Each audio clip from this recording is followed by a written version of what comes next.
adultas pueden manifestarse en diferentes condiciones de presentación, edad, morfología. Todo lo que tengamos que hacer para evaluar el tórax va a ser absolutamente exacto y siguiendo los lineamientos del examen clínico general, ¿no? En base a inspección, palpación, percusión y auscultación. Recordemos que entonces el tórax está en la parte superior del tronco, tiene forma de un cono con un vértice trunco que limita con el cuello y el vértice que limita con el abdomen. Vamos a dividir la revisión del estudio del tórax en dos partes, el continente y el contenido.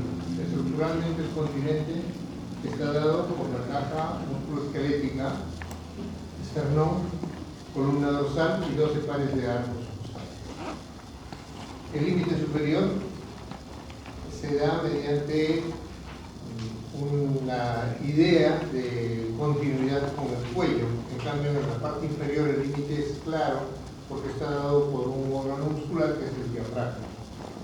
Y el contenido, que son las vísceras, está dado por órganos del sistema respiratorio y circulatorio fundamentalmente, pero además encontramos parte del digestivo como es el esófago, linfáticos, nervios y timbres.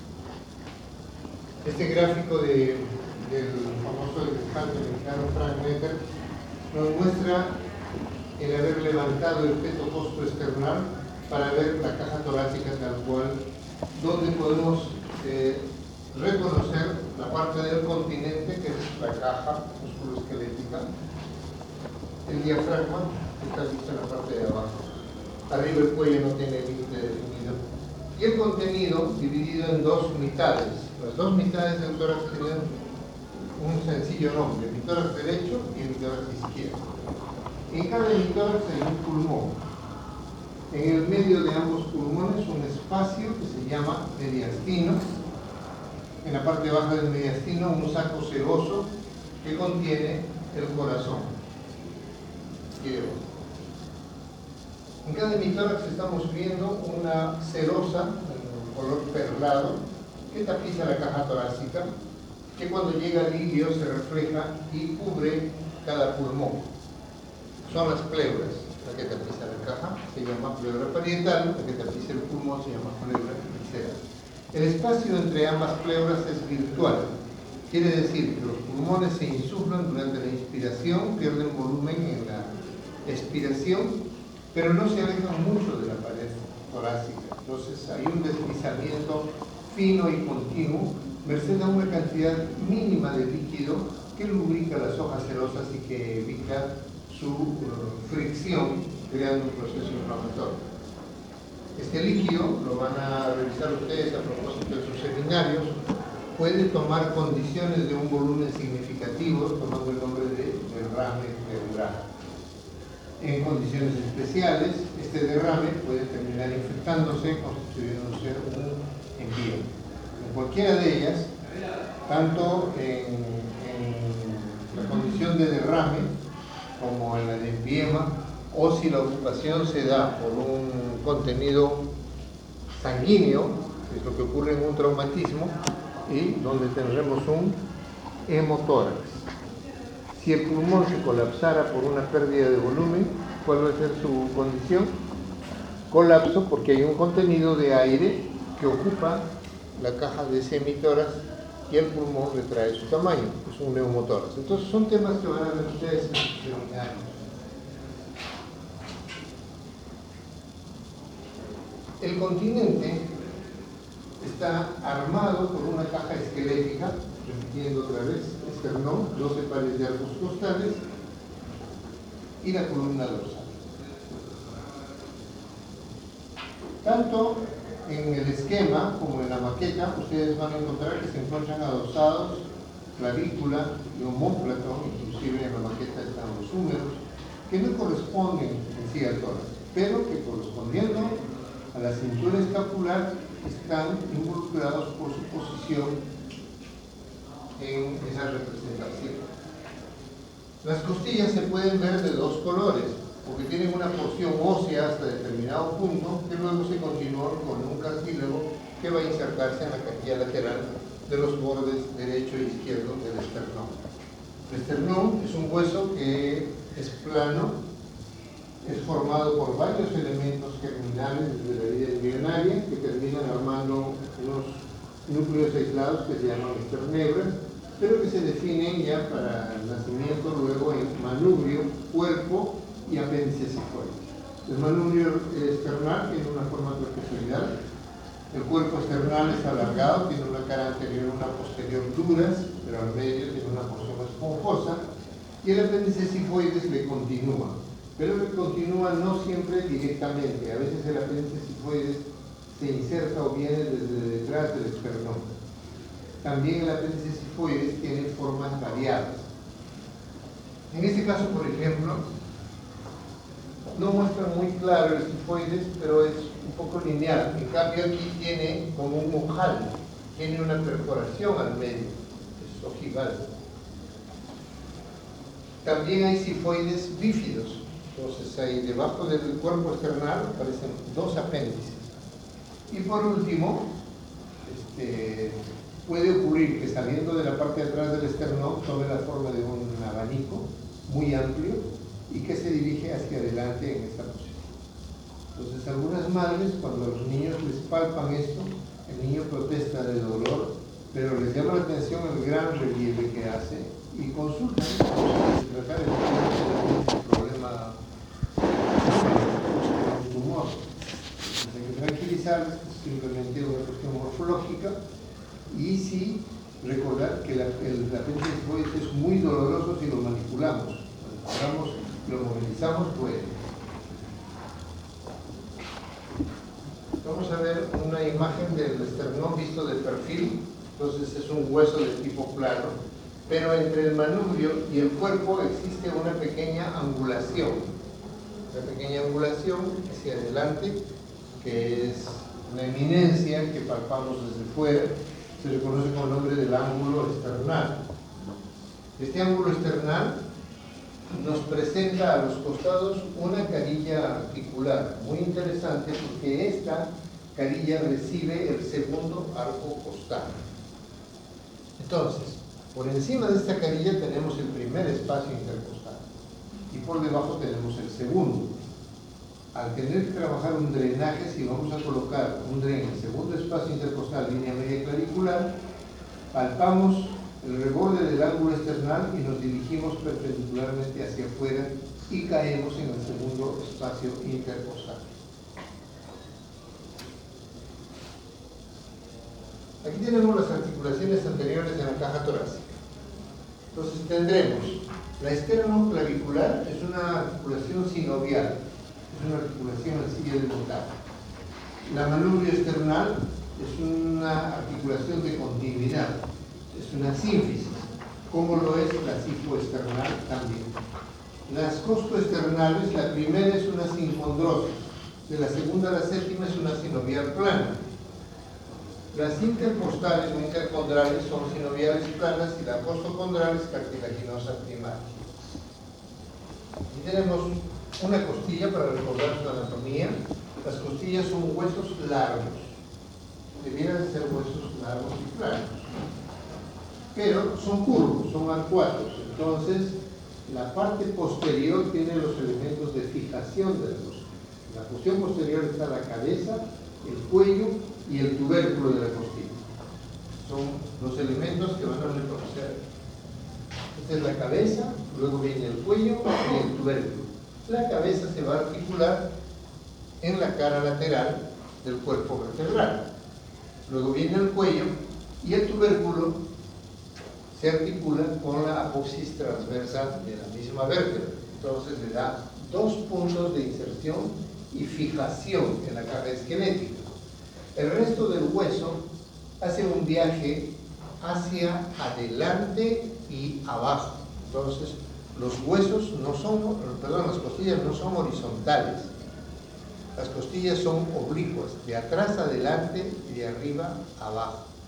Luego, el segundo arco, el tercer arco, sobre todo el cuarto, el quinto, no terminan en la parte anterior al nivel de su inserción original en la vértebra. cuarto arco dependerá de D4 o T4, como le quieran llamar, pero su nivel de inserción al esternón es más bajo por la posición que les recuerdo.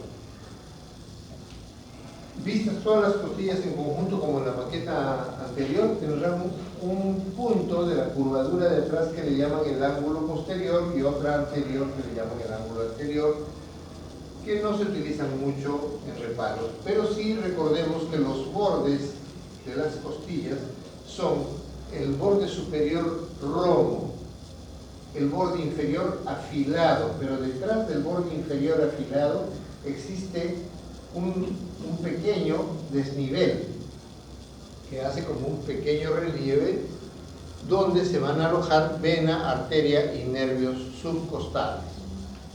La continuación de este arco costal, ya hemos dicho que se da por un cartílago que se articulan en la proporción forma exactamente como viene el elemento óseo a encontrarle aquí.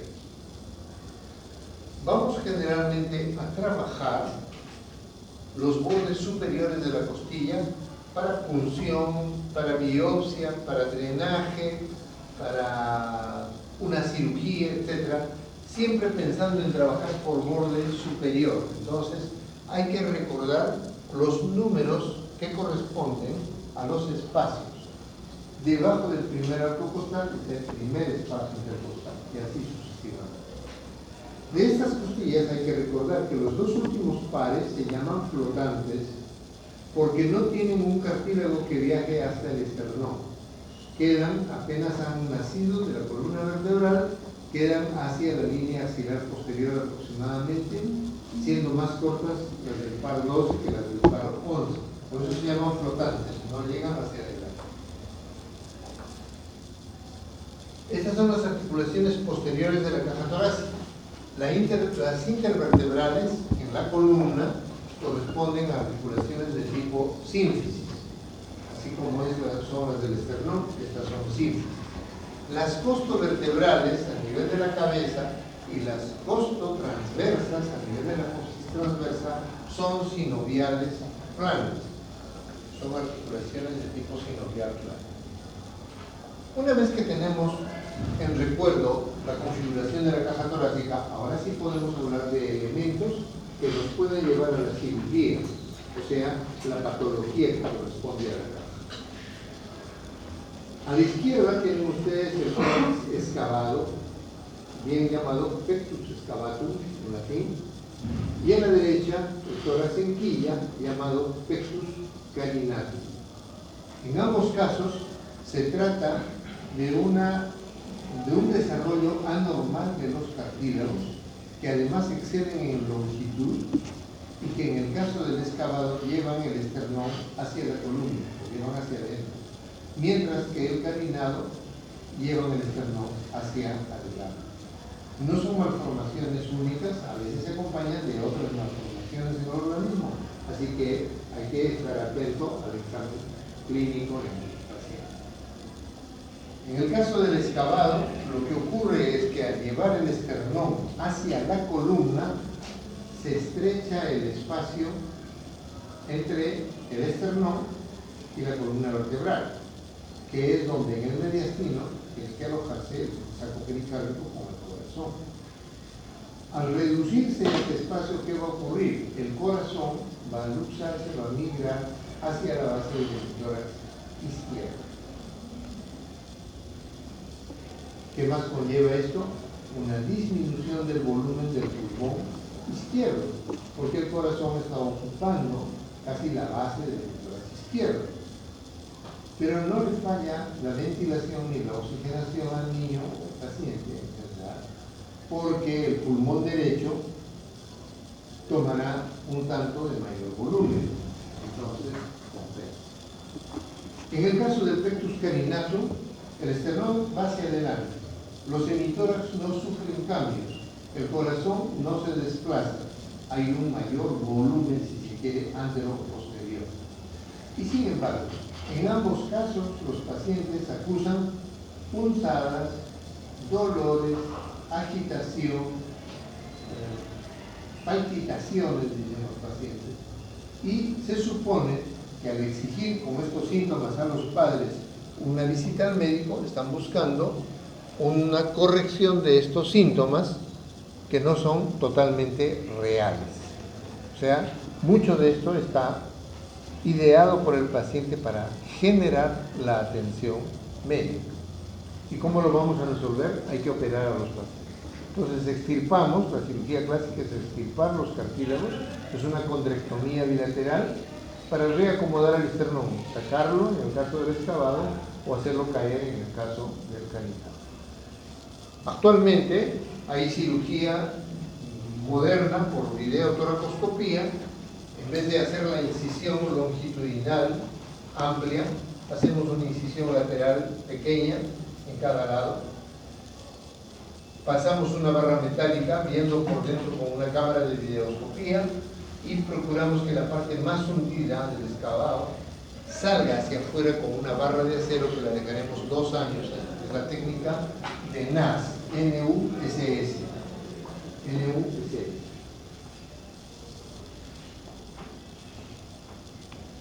En el caso del pectus carinatum se trabaja una barra parecida, pero con miras a hundir la parte carinada. Entonces, como es cartilaginoso, con las manos presionamos hasta encontrar un punto de corrección. Se pasa la barra por el subcutáneo y presionando con las manos, el ayudante, se fijan las barras en los costados para que el esternón quede en una posición diferente. Pero ahí la barra no está pasada dentro del tórax, sino en el subcutáneo. Son las 2 patologías congénitas más frecuentes en la caja torácica. Existen otras. Los gérmenes esternales han migrado parcialmente al medio y algunos no se han acercado y crean lo que se llama una hendidura o una hendida esternal. En este caso es una hendida esternal manubrial. El manubrio es el que no se ha terminado de formar. En este caso tenemos una hendidura esternal completa de arriba a abajo. En este caso se da el riesgo de que si no hay un buen desarrollo del pericardio, inclusive el corazón nace fuera del niño. Eso se llama ectopia cordis, una condición que suele ser incompatible con la vida. Acá tenemos otras 2 malformaciones. Muy restrictiva, la del síndrome de Jeune, ¿no? Con un diámetro muy disminuido en la parte media de la caja torácica que hace una especie de un reloj de arena. Entonces el niño no puede ventilar. Hay que operar y cortar todas las costillas en 2 tiempos. Un corte en la angulación anterior, otro corte en la posterior para que la caja tenga un poco más de expansión. Es una cirugía muy larga, muy pesada, afecta mucho al niño y no siempre se tiene buen resultado. En el síndrome de Pollard, más bien, lo que tenemos es una disgenesia de tejidos por defecto de un germen arterial correspondiente a la arteria subclavia. Entonces hay órganos que al no desarrollarse este germen arterial no se van a desarrollar. A ver si estamos de acuerdo, cabecean uno por vez. Entonces tienen ahí a una niña que tiene una depresión en la pared torácica. Eso sí se puede completamente ver. En el lado derecho tiene una depresión.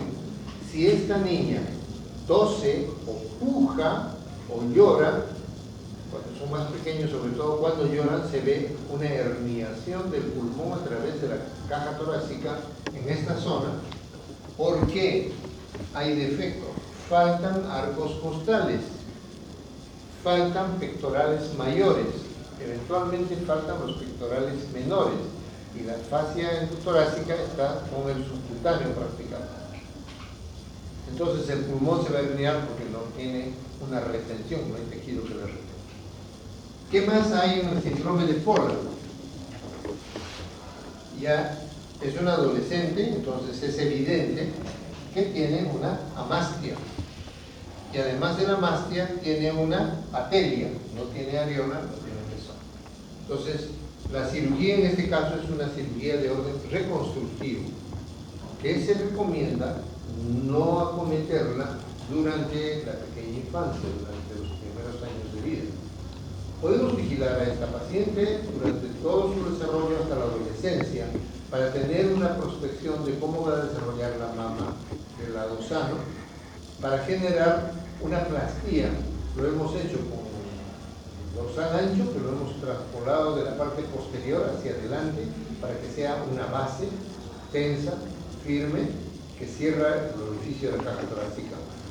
Luego, allí irán tejidos que generan cirugía plástica mediante inyecciones de tejido graso para generar el lecho de la mama. Luego vendrá una prótesis y por último habrá que hacer un tatuaje o una plastilla para que tenga pezón y esta niña pueda tener ya una vida psicológicamente más compensada para la edad. No genera una disfunción de orden respiratorio o cardíaco, más se trata de una cirugía reconstructiva somática. Y hablábamos nosotros de la fascia endotorácica. Muy bien, tenemos tres fascias en la caja torácica. Tenemos la fascia pectoral, que envuelve los músculos pectorales mayores. Tenemos la fascia clavipectoral, ¿no?, que está suspendida desde la clavícula y que envuelve el pectoral menor. Pero tenemos la fascia endotorácica, que fija la pleura parietal hacia la pared torácica. Entonces será la pared torácica, la fascia, la pleura parietal. Eso lo vamos a ver en un gráfico. Aquí lo tienen. Piel, subcutáneo, músculo, costilla. En amarillo, la fascia endotorácica. Y en celeste enseguida la pleura parietal. Luego viene el espacio pleural y luego viene la pleura visceral. En este esquema recordamos el borde inferior de la costilla donde se van a ir a alojar arteria, vena y nervio subcostal. Y también muestra la posición de la fascia endotorácica. En esta lámina vamos a recordar que estos vasos subcostales son sumamente valiosos e importantes porque constituyen los elementos que arman una red de suplencia vital para el tronco, el abdomen y extremidades cuando se da una patología congénita que es la coartación de aorta. Entonces aquí está la aorta ascendente, el callado de la aorta, y viene la aorta descendente por dentro. Cuando ha salido la subclavia izquierda, el sector tiene el nombre de istmo de la aorta, y en el istmo de la aorta se dan dos patologías congénitas: el ductus arterioso persistente y la coartación de aorta. Entonces, la coartación de aorta es como si la aorta se convirtiera en una especie de embudo para continuarse con otro embudo contrariado de cabeza hasta volver a tomar la condición del vaso tubular que es la aorta. Entonces, el punto de mayor restricción podría tener un lumen, pero un lumen tan pequeño que no permite que el flujo de sangre pase a la aorta descendente. Y en algunas condiciones no hay luz. La coartación es total, no hay luz. Entonces, ¿qué va a ocurrir? El ventrículo izquierdo late muy fuerte, envía una presión de sangre hacia el callado de la aorta, no tiene pase hacia abajo y se mantiene todo en el sector superior. ¿Eso qué genera? Una hipertensión superior. Va a haber presión muy alta en los miembros superiores, cuello, cara. ¿Y por dónde se nutren los órganos?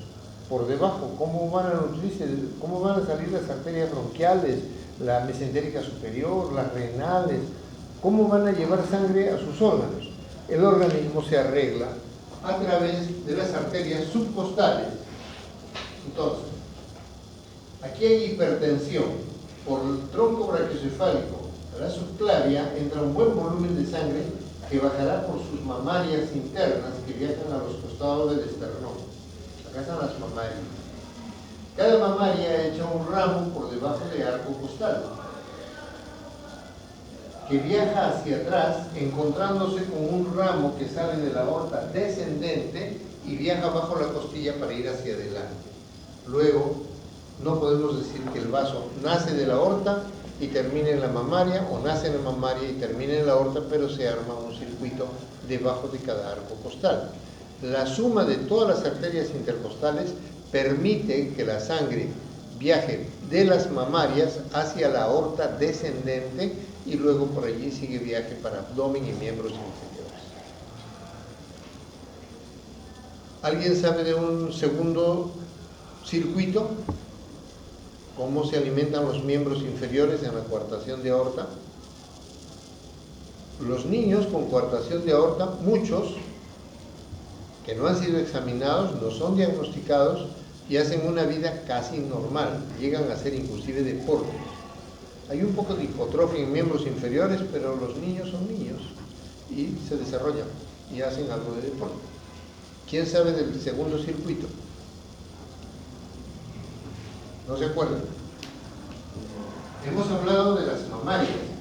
Las mamarias viajan a los costados del esternón, a 1 centímetro aproximadamente están bajando, pero la caja torácica se acaba y sigue la arteria dando unos ramos, anastomosándose con ramos de unas arterias que vienen de las ilíacas externas, que se llaman las arterias epigástricas y que suben a través de los músculos rectos del abdomen. Entonces se encuentran los ramos de la mamaria con los vasos que vienen de las epigástricas. En el caso de la coartación, la circulación no va a venir de la ilíaca hacia el tórax, toda va a venir desde las mamarias hacia las ilíacas y sigue viaje a miembros inferiores. ¿Se comprendió?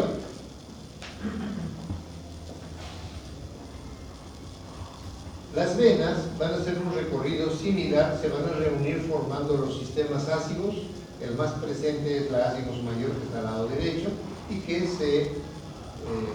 va a desembocar, se arroja en la cava superior. Aquí tenemos ese feto costoesternal que sacó Netter, ahora lo vemos por detrás. Aquí están las mamarias, arteria y vena, pegados al borde del esternón y que se anastomosan con los ramos de los vasos que vienen de la arteria epigástrica. Estos vasos, al abrir la caja torácica, no se ven así tan descubiertos porque están cubiertos por un músculo que está detrás del esternón y que se inserta en los cartílagos costales y que es el triangular del esternón. Entonces, cuando hagan la cirugía de coronarias con el doctor Nieto, van a hablar seguramente de la disección de la mamaria.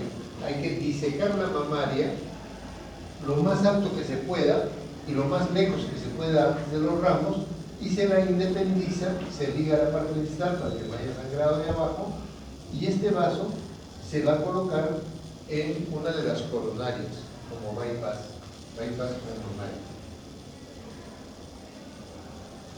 Una lámina para recordarles los músculos. Acuérdense que hay músculos en la pared anterior del tórax, músculos en la pared lateral, músculos en la pared posterior del tórax. Revisen los nombres, las inserciones, las inervaciones, para qué sirven, qué movimientos generan, cómo actúan en la caja torácica. El pectoral menor, el mayor, el serrato mayor, en la cara posterior, el romboides, el trapecio, el latissimus dorsi, el serrato menor posterior inferior, el serrato menor posterior superior, los supraespinosos, todos los músculos que tienen ustedes que revisar están en estos gráficos, pero ustedes ya los han estudiado.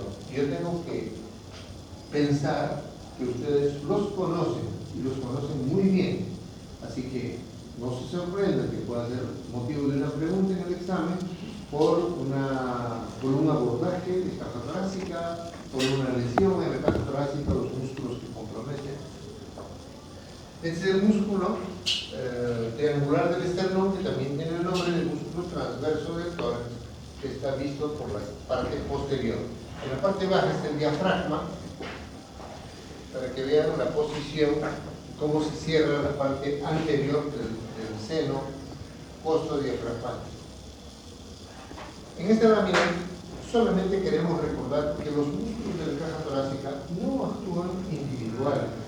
Toda la musculatura del ser humano, para los movimientos, la deambulación, para los saltos, para los cambios de postura, etc., todos trabajan en coordinación.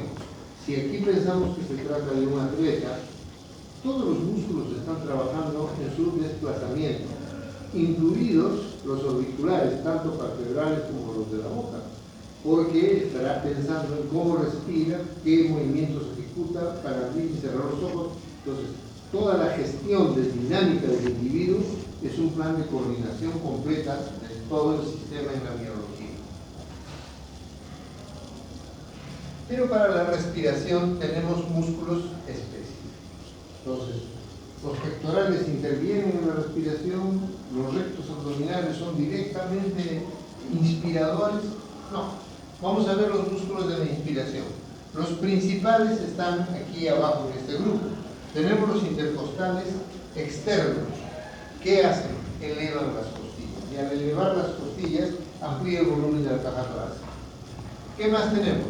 La porción intercondral de los intercostales internos. Solo la porción intercondral. La idea es elevar los arcos costales. Y esto se puede conseguir además por músculos accesorios, que son los que están en el gráfico de arriba. Ahí tienen los esternocleidomastoideos y tienen los escalenos. Pues todo ello va a ser ampliar la caja torácica. La expiración es netamente pasiva. Una vez que termina la inspiración, viene la expiración.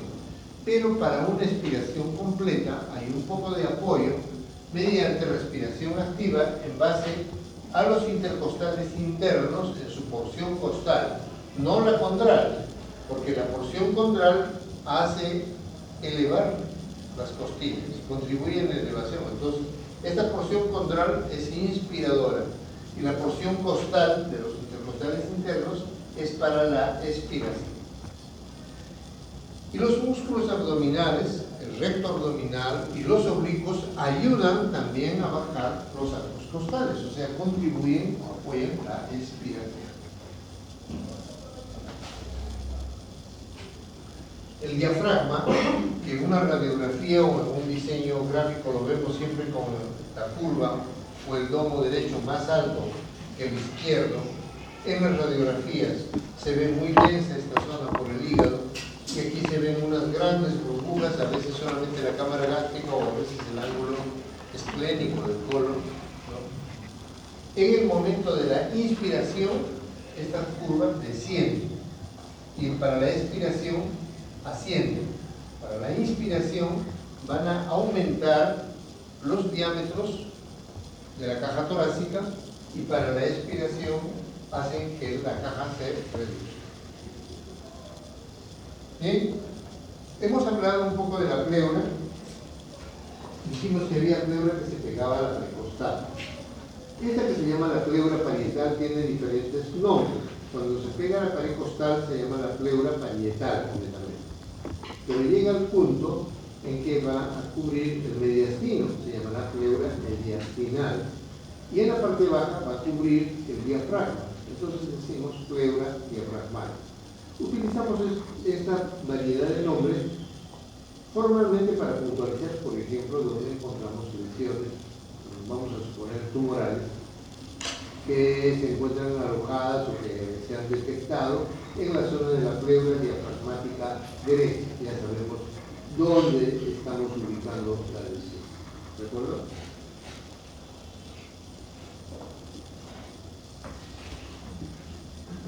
Finalmente, el contenido de cada caja torácica, en cada una hay un pulmón. El pulmón derecho, además dividido en 3 porciones trascendentes en base a una cisura que llega desde la superficie hasta la zona del ilio pulmonar, muy cercanamente. Entonces, en el derecho hay 3 lóbulos. Estos se llaman lóbulos, en el derecho hay 3 lóbulos. El lóbulo superior, azul, rojo, verde. El lóbulo medio, abajo y adelante, y el lóbulo inferior, abajo y atrás. Pero por detrás el lóbulo inferior no es tan inferior, llega hasta por aquí, llega más o menos hasta la zona superior al ilio pulmonar. Y en el lado izquierdo tenemos una gran cisura, una sola cisura, que divide al pulmón en 2 lóbulos, lóbulo superior y lóbulo inferior.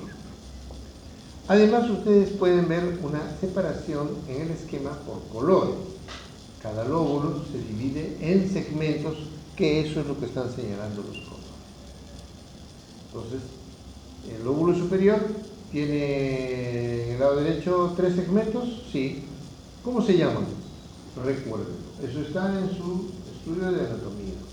Yo les pongo en el examen, hay una herida de bala en el segmento anterior del lóbulo superior derecho, y ya saben ustedes rápidamente de qué estamos hablando. Y ya saben dónde está la lesión. ¿De acuerdo? Entonces, pueden reconocer los segmentos por su nombre. El basal anterior, medial, el lateral, el apical, etc. Por nombre. Pero también se reconoce por números. El 1, el 2, el 3, el 4, hasta el 10 en cada pulmón. Revísenlos por favor. Esta es la vista desde la cara anterior y esta es la vista desde la cara posterior. Les dije que el lóbulo inferior no era tan inferior ni tan pequeño, es muy grande y llega hasta por encima casi de la zona del ilio en cada lado. Y esto nos puede hacer equivocar, porque una lesión del lóbulo inferior, vista en una radiografía, si no hemos tomado la precaución de tomar un frente y perfil, podemos pensar que la lesión está en el superior o en el medio inclusive del derecho, pero no. La lesión pertenece a un lóbulo inferior en la parte más alta de su segmento 6, que es el segmento que se ve en color violeta. Entonces, para un adecuado estudio, vamos a ver más adelante que lo indicado es tener una placa de frente y una de perfil. Aquí vemos pues la cara mediastinal del pulmón derecho, dos fisuras, una grande oblicua y una pequeña transversa. Entonces, la grande oblicua genera la división del lóbulo superior del lóbulo inferior y en la transversa el límite del superior con el lóbulo medio. Entonces, la cara externa es muy convexa, el tejido luce así dividido, y en la cara interna vamos a identificar el ilio del pulmón, que es donde está entrando el árbol bronquial, entran las arterias y salen las venas pulmonares. Vamos a ver algo similar en el lado izquierdo. Este es el lado izquierdo, como es visto desde fuera. Esta es la parte anterior, la posterior, una gran cisura oblicua, lóbulo superior, lóbulo inferior. En la cara mediastinal, la huella que deja el arco de la aorta. Por delante está el ilio pulmonar con el bronquio, sus arterias y sus venas. ¿Alguna pregunta? La pleura, hemos dicho que tapiza la pared, llega hasta la parte media y se refleja para cubrir el pulmón como pleura visceral. Ese reflejo es este celeste que se ve aquí. Va a cerrar, va a anidar los elementos del ilio que hemos mencionado, bronquios, arterias y venas. Por las arterias entra la sangre para la hematosis y por las venas va a salir la sangre ya oxigenada. Esta envoltura determina la fusión de la hoja en un ligamento que es el ligamento pulmonar inferior que mantiene fijo a los pulmones para que no haya un movimiento anómalo dentro de la caja. Entonces, cuando hacemos cirugía de pulmones tenemos que ir a veces a seccionar el ligamento para que el lóbulo inferior pueda subir o flotar un poco la caja. Aquí tenemos las caras mediastinales en los dos pulmones, mostrando por colores los segmentos que hemos mencionado. Por favor, estúdienlos, repasen, revisen estos elementos anatómicos. Este es un órgano cartilaginoso, no completo, porque tiene una gran parte de tejido cartilaginoso, pero tiene una parte muscular. Está formado por cartílagos en anillos. Los anillos son incompletos.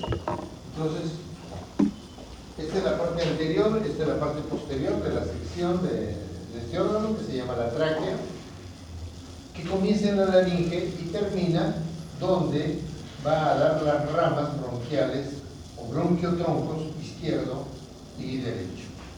Los anillos cartilaginosos son incompletos, se unen atrás en la parte posterior por un tejido muscular. Entonces esta se llama la pars cartilaginosa y esta es la pars membranosa. Y la pars membranosa está en estrecha vinculación con otro órgano muscular que pertenece al tubo digestivo y que se encuentra bien adosada por detrás. ¿Qué órgano es? El esófago.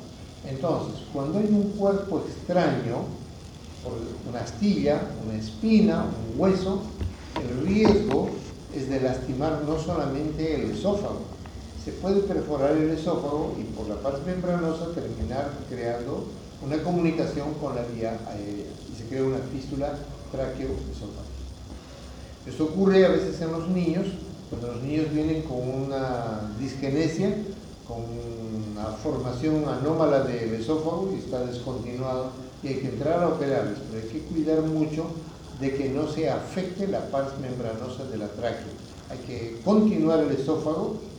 En el caso de la atresia esofágica no hay otra forma, hay que entrar a operar y conectar los cabos que no se han unido para que el niño pueda comer.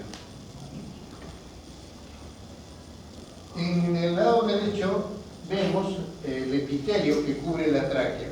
Es un epitelio de células cilíndricas, altas, ciliadas, tienen cilios en la cara interna que da la luz del órgano y de manera intercalada presentan algunas glándulas de corte mucoso que van a encargarse de segregar material suficiente para englobar los elementos que pudieran estar como cuerpo extraño dentro de la vía aérea y ayudarlos a salir mediante movimientos de 10 a 20 por segundo en dirección laríngea.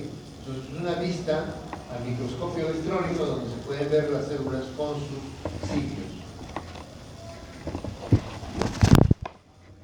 Un esquema que nos muestra la división de la tráquea en los bronquios que hemos mencionado. El bronquio tronco derecho es más corto, el bronquio tronco izquierdo es más largo, tiene que pasar debajo de la aorta.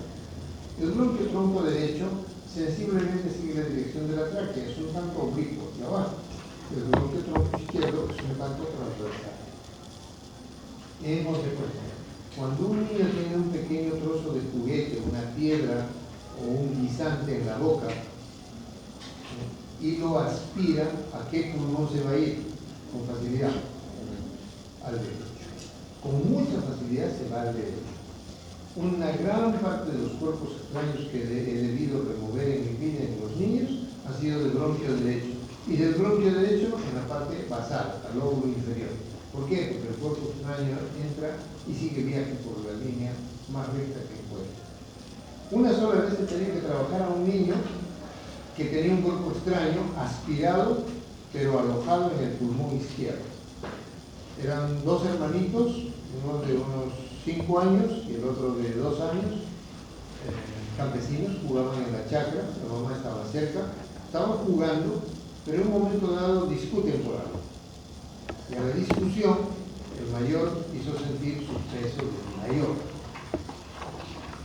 Algo le quitó al menor, protesta y llora el niño a gritos, ¿no? El pequeñito. A la par que el mayor levanta un puñado de tierra de la chacra y le lanza a la cara. Entonces el niño empezó a asfixiarse. La madre acude, cuando ve el problema, acude y hace lo posible, le golpea la espalda, le golpea la cara, lo pone de cabeza, etc., hasta que el niño empieza a respirar mejor y se calma, pero el niño no está bien. Y ella, con buen tino, acude a hacerlo ver, a hacerlo aprender. Y lo ha traído de un distrito a su capital de provincia y lo trajeron a Lima.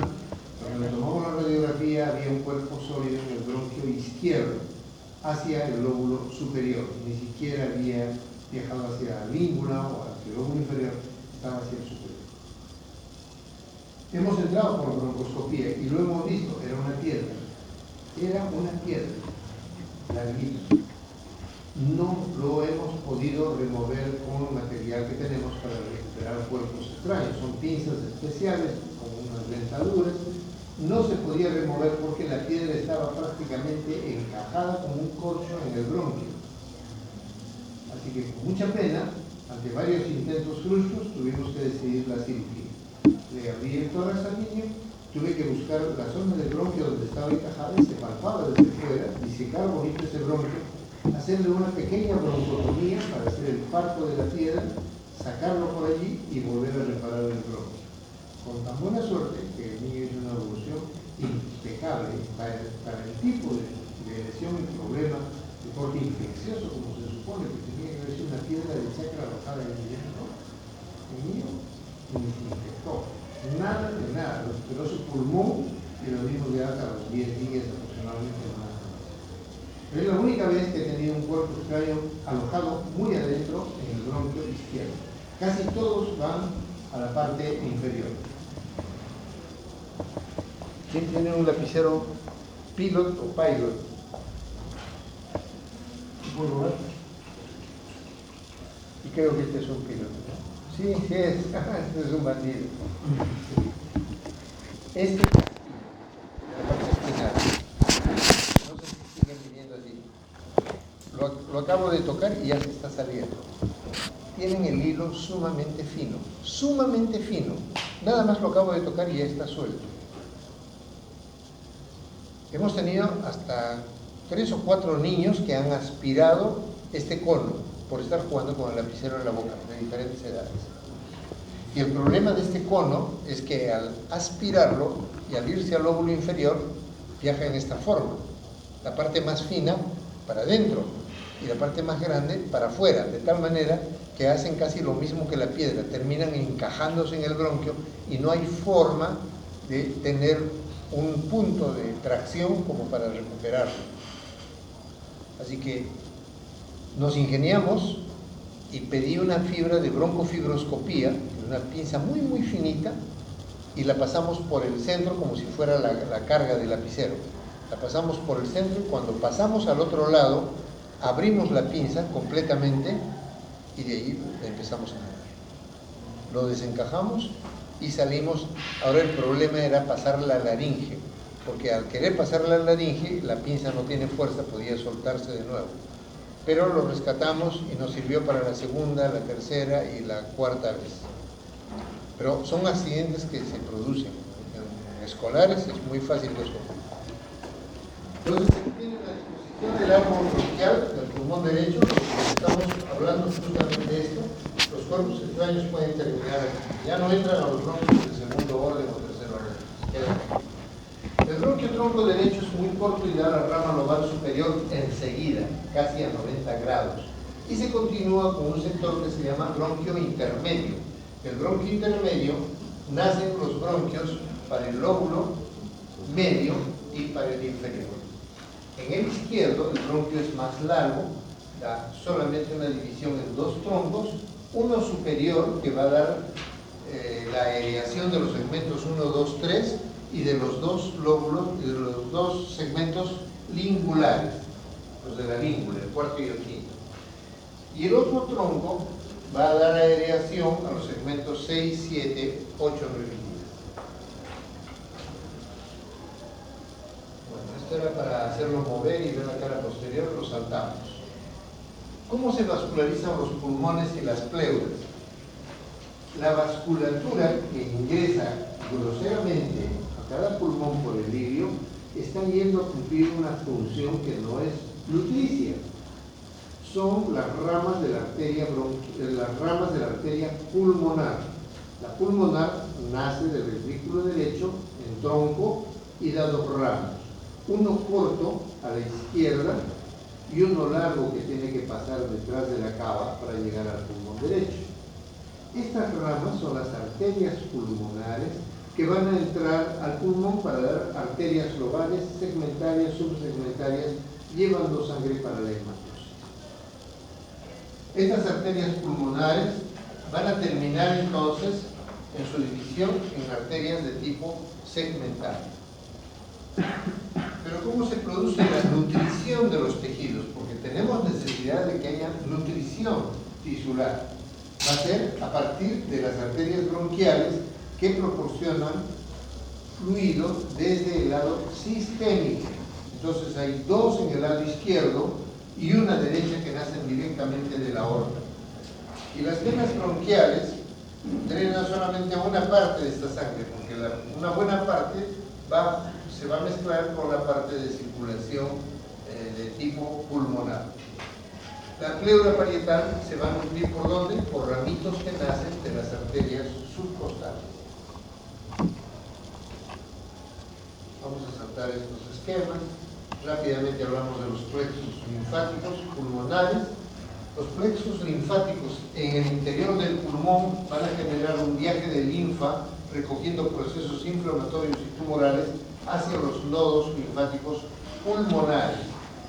Y de los nódulos linfáticos pulmonares hacen viaje a los nódulos linfáticos broncopulmonares, de manera que van extrayendo el material que ha resultado inflamatorio o tumoral. Nos propone un interés especial cuando se trata de preparar una cirugía pulmonar, en el caso, por ejemplo, de una tuberculosis o si no, de un cáncer pulmonar. Entonces, una lesión cancerosa aquí va a generar un drenaje a través de la red intrapulmonar hacia los nódulos pulmonares iliares. Y estos van a seguir drenando hacia los traqueobronquiales. En su camino pueden comprometer estos que son muy importantes, son los ganglios subcarinales. Si es un cáncer pulmonar y yo investigo estos ganglios subcarinales y están afectados, la cirugía no tiene sentido. Paramos la intervención quirúrgica y sigue manejo médico por oncología. ¿Por qué? Porque si están afectados los subcarinales, el cáncer ya pasó de un pulmón probablemente al otro y no tiene sentido que busquemos una cirugía como remedio. En celeste están los ganglios subcarinales, les acabo de mencionar, y todos los ganglios de mediastino están agrupados por sectores, ahí en colores, por nombres y por números.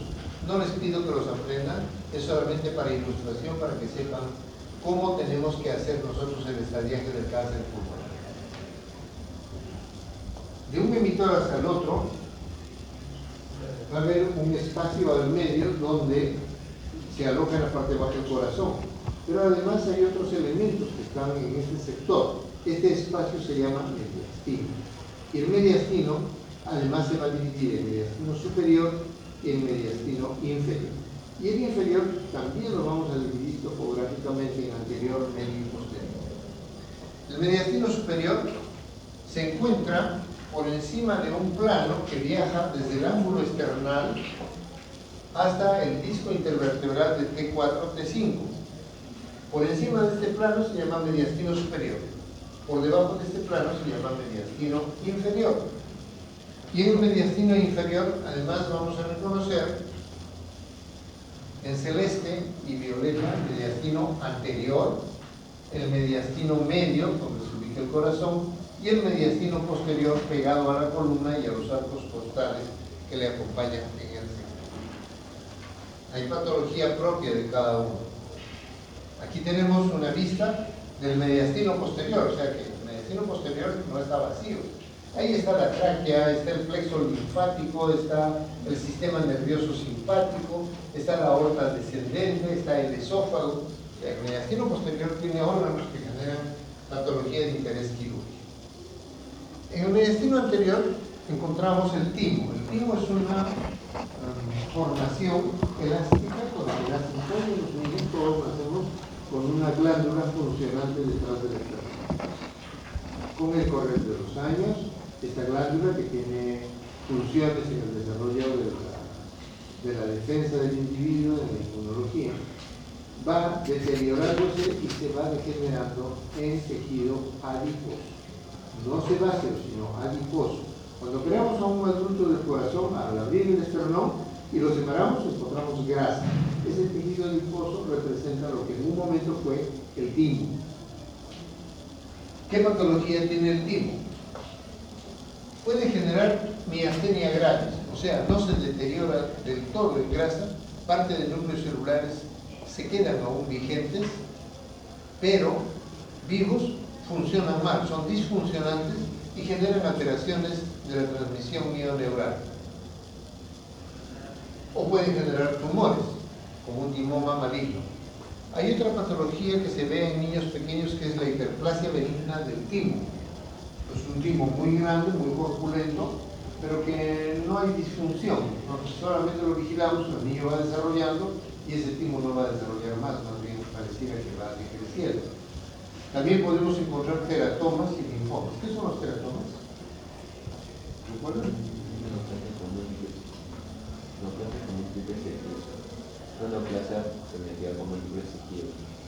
Dependiendo de qué elementos. ¿De qué origen es? ¿Ah? Ectodérmico, no solo. Es de origen embrionario. Entonces van a haber tejidos que vienen del ectodermo, del mesodermo y del endodermo. Predominantemente del ectodermo. Entonces estos tumores tienen formaciones que revelan los pelos, son formaciones pilosas, córneas que parecen uñas, inclusive espículas óseas que parecen trozos de hueso o de dientes, y encontramos en estos tumores, una sola vez encontré, como unos trozos rectangulares, como si los hubieran cortado así completamente con tijera, de piel, la misma textura y dureza del tejido cutáneo, así encuadrado. O sea, en la mezcla que se da por un tejido de orden sebáceo. En este caso sí es un tejido sebáceo. Son tumores muy grandes que se descubren en gente joven, no se descubren en la edad, en la niñez, ni en la edad adulta. Se descubre en la gente joven porque el desarrollo, el crecimiento de estos tumores es sumamente lento, pero ocupan un lugar e involucran otros tejidos y los engloban. Entonces es bien peligroso entrar a una cirugía radical y querer sacar todo el tumor. Y de pronto uno se lleva de encuentro un órgano tan importante como la cava superior. No sabemos dónde está. Si no la podemos ubicar, más podemos tratar de sacar todo el tumor. Entonces, parte del tumor se va a llegar a quedar y va a volver a desarrollar, que va a seguir creciendo a partir de lo que queda por un periodo igualmente largo de tiempo. Mientras tanto, da oportunidad para que se compensen algunas funciones. Esos son los teratomas. También hay linfomas, que son tumores que dependen del órgano linfático. En el mediastino posterior, que hemos dicho que tenemos tráquea, esófago, aorta descendente y estructuras nerviosas. Lo vimos en esta lámina del plexo simpático. ¿Qué patologías tenemos? Quistes broncógenos, quistes entéricos, aneurismas de aorta descendente. Podemos tener neurofibromas que dependen del sistema nervioso central. Podemos tener neuroblastomas que dependen del tejido nervioso simpático. Lo curioso es que a los estudios tomográficos los neuroblastomas parecen teratomas. La diferencia está en que no tienen las porciones córneas u óseas. Entonces se ven tejidos abigarrados, disformes, grandes, pero no tienen estos tejidos que nos van a hacer pensar en un neuroblastoma, sobre todo si están hacia la parte posterior de la caja torácica. ¿Alguna pregunta hasta aquí? Doctor, ¿y los teratomas tienen tanto comportamiento benigno y maligno? ¿En qué casos podríamos sospechar que es maligno? Sí, nos lo va a decir el patólogo. No podemos plantearlo de inicio. O sea, nuestro primer diagnóstico, por la presentación, nos va a hacer hablar de un posible tumor mediastinal. Tomografía. Vemos la tomografía o la radiografía primero. Vemos y comprobamos si hay un tumor. Ahora tomografía. En la tomografía vemos que tiene espículas óseas, córneas. Pues ya estamos hablando de un posible tumor. Pero hasta que lo saquemos. Cuando lo sacamos, lo mandamos al patólogo y de repente sí encuentra malignidad. Entonces ya no será teratoma. Tiene otro nombre, ¿cómo se llama?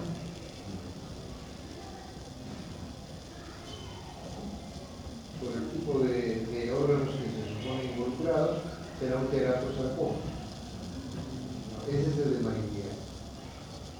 Y como maligno, es decir, recidiva rapidísimo y obviamente es sumamente agresivo. Los sarcomas son muy agresivos. ¿Alguna otra pregunta? Muy rápido vamos a hablar del corazón. El corazón es un órgano muscular cónico con el vértice hacia abajo y a la izquierda y la base hacia arriba y a la derecha. Y que tiene un grado de rotación donde lo que debiera ser derecho luce anterior y lo que debiera ser izquierdo luce posterior. Este órgano muscular está constituido por un tejido muscular que parece un poco al estriado, pero que tiene condición de sincicio, o sea, no son fibrillas paralelas, largas, sino son fibras un tanto trabeculadas, se conectan unas con otras y tienen, por tanto, un nombre específico que es el de miocardio, porque este músculo no existe en ninguna otra parte del organismo. Y el miocardio va a tener una acción dependiente de un sistema eléctrico totalmente autónomo, que es propio del corazón, no depende del sistema nervioso, ni central ni del simpático. Es el corazón. Este órgano muscular no es sólido formalmente, es un órgano hueco, porque en el interior vamos a encontrar 4 cámaras, 2 superiores, 2 inferiores. Los superiores son aurículas, los inferiores son ventrículos. El límite de la cámara superior con la inferior se da por un plano valvular. En el lado izquierdo la válvula mitral, en el lado derecho la válvula ventricular. Las cámaras derechas de las izquierdas se separan, sí, más bien por tabique miocárdico, un tabique muscular de la misma configuración que tiene el nombre de septum. Los tenemos el septum interauricular y el septum interventricular en la parte baja. La configuración de las cámaras se da por paredes que tienen un contexto diferente. Las paredes del ventrículo izquierdo son densas, muy gruesas, porque se necesita mucha fuerza para bombear a gran presión la sangre a todo el organismo. Mientras que la cámara ventricular derecha tiene paredes más delgadas, es más fina y el contenido es de menor volumen, porque solamente debe enviar volúmenes hacia los pulmones, pero no necesita tanta fuerza. Cuando vean cardiopatías congénitas, van a poder ver ustedes la falla de formación a nivel de los tabiques que genera una comunicación interatrial, una comunicación interventricular, un defecto de formación de la válvula mitral, etc. Del corazón van a nacer grandes vasos. Estos grandes vasos son la aorta y la pulmonar. Aquí tenemos un esquema visto de la cara anterior. Los pulmones los están jalando con ganchos en hilos para poder mostrar cómo vemos en la cirugía. En la cirugía abrimos el pericardio, levantamos una hoja a la derecha, a la otra izquierda y encontramos el corazón latiendo allí, tal como se ve aquí, exponiendo cámaras derechas por delante. De la cámara izquierda apenas vemos esta porción y la orejuela. Unos elementos grasos que muestran unos caminos lineales que están acompañando a los vasos coronarios. Arriba, la aorta que nace de izquierda a derecha para luego girar en arco fuera del pericardio. Esta porción ya es extrapericárdica. La pulmonar que nace de derecha a izquierda para dirigirse debajo de la aorta y dar 2 ramos, una arteria izquierda y una arteria derecha. La unión del domo de estas 2 arterias con la aorta, aquí por un tejido blanquecino, representa el ligamento arterioso, que es la huella o cicatriz de lo que en un momento fue el ductus arterioso persistente.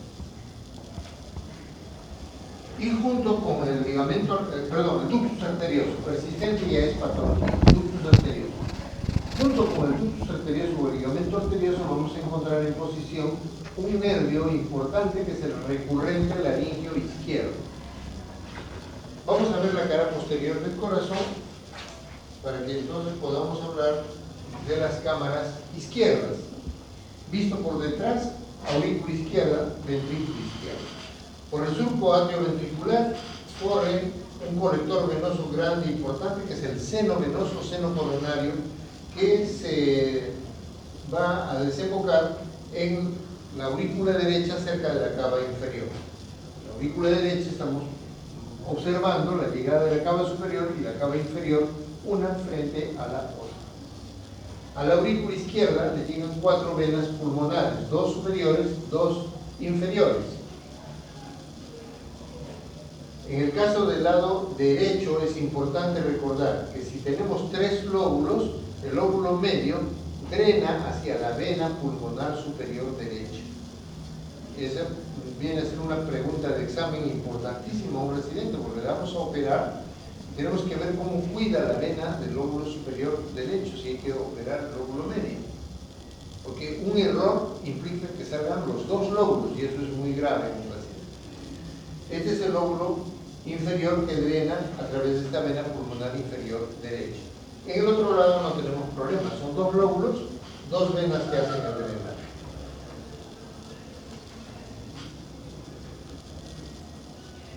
El plano valvular, lo que comentamos, la válvula mitral con dos velos que tienen una hendidura, aquí está en sístole, entonces los velos se han levantado y están coaptando perfectamente. Pero en condiciones patológicas, esto que se llaman las comisuras, terminan haciendo un proceso inflamatorio que genera una fusión progresiva. Si ocurre lo mismo con la otra comisura, al final queda un orificio central muy pequeñito y a esto se le llama estenosis mitral. Entonces la cámara auricular no puede evacuar todo el volumen que le llega de los pulmones hacia el ventrículo. Y el ventrículo trabaja con muy escaso volumen. En el lado de la tricúspide, la patología más frecuente más bien es la insuficiencia, pero no por falla de las válvulas o las comisuras, sino por dilatación del anillo tricúspide. Hacia adelante tenemos otros dos anillos, el anillo valvular aórtico y el anillo pulmonar. La pulmonar y la aorta tienen válvulas tricúspides, 1, 2, 3 formaciones valvulares, 1, 2, 3, que terminan en un corpúsculo central que permite una adecuada coaptación para el sello durante la diástole. En la aorta tienen nombres: el seno coronario izquierdo, el velo coronario izquierdo, el velo coronario derecho, el seno coronario derecho, el velo no coronario y el seno no coronario. Aquí nace el tronco de la coronaria izquierda arriba del velo coronario izquierdo para dar sus ramas, y la coronaria derecha está naciendo por delante y arriba del velo coronario derecho. También en este gráfico nos recuerdan la posición del nodo atrioventricular. Mucho cuidado al operar una tricúspide, porque los puntos groseros aquí pueden arruinar el flujo del sistema nervioso propio del corazón.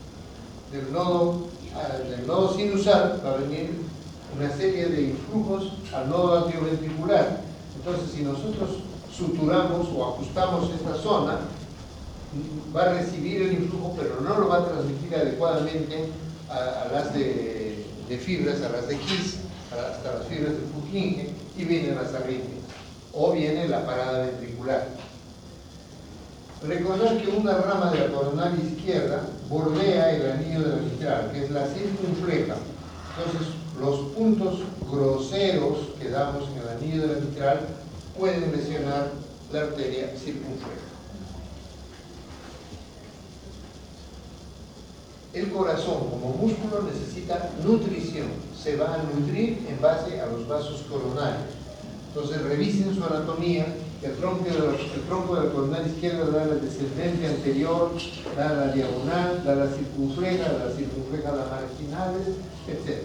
El tronco de la derecha va a dar una circunfleja, va a dar una descendente posterior que empareja con la descendente anterior, que corren en lo que corresponde al septum, tanto por delante como por detrás.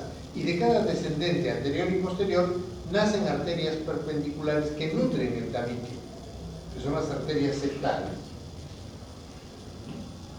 Todos los vasos coronarios prestan una irrigación hasta su punto terminal, y la sangre regresa por las venas coronarias que siguen los mismos caminos para encontrarse con el seno coronario y arrojar la sangre hacia el atrio derecho. Se estudian las coronarias de manera dinámica mediante una película. En este caso estamos viendo la cinecoronariografía izquierda y aquí la cinecoronariografía derecha. Por supuesto que son spots, ¿no? Nosotros lo vemos en película, en dinámica, vemos las coronarias, cómo se mueven con el latido, y vamos a poder ver cómo se contrae el músculo y cómo el flujo a nivel de los ramos es parejo o encuentra alteraciones que están llamando a calificar el vaso como para una cirugías. El diafragma es un músculo plano, cupular, que se encuentra dividiendo el tórax del abdomen. Esta forma cupular se apoya en un centro que tiene forma de un trébol de aspecto tendíneo, entonces se llama el trébol tendinoso del diafragma. La importancia del diafragma está en que su malformación congénita puede generar hernias, donde hay parte de tejidos abdominales que pasan por la zona lumbar izquierda hacia el tórax izquierdo, que es el nervio anterior retroesternal, anterior derecha, la hernia Morgagni, y por el hiato, la hernia hiatal. El hiato se dice donde los pilares del diafragma descienden a buscar la columna lumbar para su inserción. Existen otras patologías como son las rupturas de diafragma por traumatismo o también la eventración diafragmática. La vista superior, aquí se ve el trébol tendinoso. Cada hemidiafragma está inervado por el frénico correspondiente y luego viene la parte muscular. Parece un músculo pequeño, más no se trata de un músculo pequeño. Vean ustedes la disposición del diafragma. Lo que hemos visto es la porción superior. El diafragma continúa hasta el final, insertados en los arcos costales más bajos. Aquí está el hiato del diafragma por donde pasa el esófago y también va a pasar la aorta junto con el esófago hacia el abdomen. La vista inferior del diafragma, ese gran orificio es para el paso de la vena cava inferior. ¿Cuál es la patología quirúrgica pleuropulmonar y mediastinal? Ahí tienen todo lo que se nos presenta en la vida diaria. Cáncer pulmonar, tuberculosis, misetomas, malformación de la caja torácica, neumotórax, bronquiectasias, tumores, quistes mediastínicos, secuestro pulmonar, traumatismo torácico, etc. Nosotros tendremos que responder con cirugía al tipo de lesión. Eliminamos un segmento, segmentectomía, sacamos un lóbulo, lobectomía, sacamos un pulmón, neumectomía, se saca un quiste, quistectomía, o se decortica el pulmón en empiema crónico, la timectomía en la miastenia gravis, ablación del tumor o quiste mediastinal, corrección de anomalías congénitas si hablamos de la pared torácica, toracotomías pequeñitas para biopsias, simpatectomía torácica en el caso de la sudoración palmar o mediastinoscopía. Y como patología cardíaca tenemos valvulopatías, enfermedad coronaria crónica, del sistema de conducción, tumores cardíacos, pericarditis congestiva y derrame pericardio. Nosotros vamos a actuar mediante reemplazo valvular, plastía valvular, bypass aortocoronario, con segmentos de vena, con mamaria interna, cirugía paliativa en cardiopatías congénitas, cirugía correctiva, implante de marcapasos, trasplante cardíaco, en caso de insuficiencia irreversible. Dijimos al comienzo que el tórax entra en nuestra evaluación clínica general y se cumple en las 4 fases: inspección, palpación, percusión, auscultación. Tenemos una idea diagnóstica clínica y ahora vamos a apoyarnos y vamos a corroborar nuestra diagnosis con los estudios auxiliares. Fundamentalmente, tienen ustedes como médicos, aunque vayan a ser epidemiólogos, oftalmólogos, psiquiatras, tienen que saber leer. Una placa de pulmones tienen que saber leer un electrocardiograma, porque les van a tomar examen a diario. El primo, la tía, el amigo, el compadre se presentan en la casa con un electrocardiograma y se lo entregan. ¿Qué me han encontrado aquí? Dime la verdad. No va a decir, estás muy bien, está con un bloqueo terrible, con un DCT deprimido, dice que se va a morir, está en isquémico. Y ustedes le dicen que está bien. No, tienen que saber leer el primo. Tienen que saber leer, por favor, una placa de tórax. Es lo común. Se presentan los familiares o los amigos con su sobre en la mano. Leen esto, que me han encontrado. Entonces, hay otros exámenes, junto con la radiografía y la electrocardiografía, que van a ser de nuestro manejo diario: la tomografía, la resonancia magnética, la ecocardiografía o la cineangiografía. Ahí tenemos una placa simple de tórax, frente y perfil. Son imágenes muy normales. Revisen la semiología radiológica del tórax. ¿Cómo se lee una radiografía de tórax? Y lo vamos a hacer en las prácticas. Si no saben leer una placa normal, ¿cómo podemos hacer el diagnóstico de estas imágenes?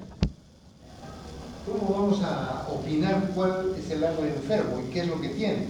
Aquí tenemos un nivel una gran cantidad de aire y un mediastino desplazado. Acá hay un introneumotórax que está haciendo presión sobre el mediastino. Aquí no sabemos si es un derrame pleural, si es un empiema, si es un hemotórax, si hay un tumor, pero hay una ocupación pleural, sí, eso sí hay. Este es un quiste. ¿Por qué digo que es un quiste? Porque se ven las costillas a través de la imagen. Un corte de cadáver de 1 centímetro de espesor en una preparación anatómica nos muestra los órganos como se ven en la tomografía. Entonces, si así fuera un corte de cadáver, en las tomografías tenemos varios segmentos que nos permiten pensar en un armado, como si fuera un rompecabezas de la persona, como para encontrar los problemas, las zonas enfermas y lo que esto representa. En base a esas tomografías ahora se estudian las bronquiectasias. Miren la cantidad de bronquiectasias que tiene este paciente, los 2 pulmones. Esto no son cavernas, no son cámaras, son bronquios sobredilatados, son bronquiectasias. Esto es un quiste muy regular, una especie de cubierta chiquillosa, fina, pareja, y el contenido semejando solamente líquido. Mientras que aquí tenemos un tumor, y ese tumor tiene componentes inclusive de tipo óseo. Es un tumor de pared torácica que se está exteriorizando y también se está identando en el pulmón. Este es un cáncer pulmonar. Esta es una tomografía. Aquí tenemos una arteriografía pulmonar para ver el árbol, el follaje de las arterias pulmonares. Esta radiografía ya no la van a ver en su vida diaria. Esto ha venido a ser reemplazado por la tomografía. Ahí están las bronquiectasias. Un follaje normal bronquial, pero aquí hay bronquiectasias tubulares, digitiformes, saculares,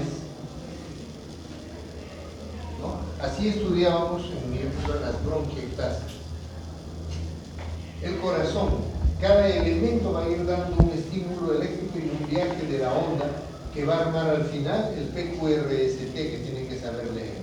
La ecocardiografía nos muestra el movimiento de las paredes, grosor de las paredes, volumen de las cámaras, movimiento de las válvulas, hallazgo de un tumor intracardíaco, y en lo moderno el test de perfusión miocárdica que nos muestra cuando un miocardio está muy bien irrigado con estos colores brillantes y cuando está pobremente irrigado en amenaza de posible infarto. La pobreza de la irrigación aquí invita a una claridad de imágenes en una cineangiografía para poder definir una revascularización de miocardio. Pues bien, si vamos a operar al paciente tenemos que contar estas líneas. La línea medio external, la subsifoidea, la medio clavicular, línea axilar anterior, axilar media, axilar posterior. Luego contamos los espacios intercostales y describimos lo que hacemos y cómo actuaremos. Aquí tenemos una toracotomía anterolateral, línea curva por debajo de la mama hacia la línea axilar media, se abre por el 5º espacio intercostal como separador. Tenemos el abordaje anterolateral. Lo clásico es hacer el abordaje posterolateral, posición del paciente para el tórax derecho, y la incisión viene entre la columna y el borde de la escápula, bisectriz, llega al borde inferior de la escápula y sigue un viaje hacia abajo y adelante, siguiendo el sentido de las costillas. Esta incisión es la clásica, es la posterolateral. La posterolateral entra de manera universal por el 5º espacio intercostal. Vamos a elegir un 4º espacio para alguna cirugía, ductus, coartación, tal vez una comisulotomía mitral. Si no, para cirugía pulmonar, 5º espacio. Podemos entrar por 6º espacio para una eventración diafragmática, pero el espacio universal es el 5º. Una toracotomía en la línea subpilosa de la axila para una biopsia de repente. Instrumental propio de tórax. Sin este instrumental no podemos operar pulmón. Drenaje torácico. El clásico frasco de drenaje torácico, los modernos, el paciente con el drenaje instalado, una esternotomía media para cirugía de corazón, se pone el separador esternal, el esternón se corta en dos con una sierra eléctrica o neumática, y luego con el separador nos permitimos abrir el pericardio y exponer el corazón. Inicialmente se abría el esternón con un cuchillo, que es el cuchillo del este. Ahora se abre con una sierra automática, la Strike. Una incisión subcostal bilateral para abrir el tórax como una valva, así grande. Permite trabajar los dos tórax, un trasplante pulmonar por ahí. La cirugía moderna por videotoracoscopía.